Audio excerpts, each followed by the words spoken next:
જય માતાજી મિત્રો, જય જવાન, જય કિસાન.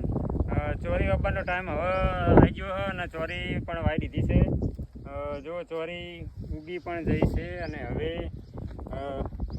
દંડી મારવાની શરૂઆત કરીએ છીએ. ઘણા મિત્રોનો સવાલ હતો કે દંડી મૂકી પડે છે ફાઈબરની, તો અમે તો જે સાલની યુઝ કરીએ. જો વાંસની બનાવી હતી, વાંસનો ટુકડો લગભગ 24 ફૂટનો આવે અને 200 રૂપિયા લે છે.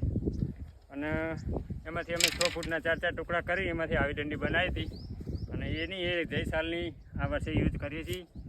તો જે ટપક મલ્ચિંગ અને ગ્રો કવરથી ચોરી વાવતા હોય એમને કદાચ ફાઈબરની મૂકી પડતી હોય તો આવી વાહની પણ બનાવી અને જો આ રીતે લગાવી દેવાની, તમારે પૈસા બચી જશે. જો અમે વાહની યુઝ કરી હતી, તો હવે તમે પણ વાહની યુઝ કરો.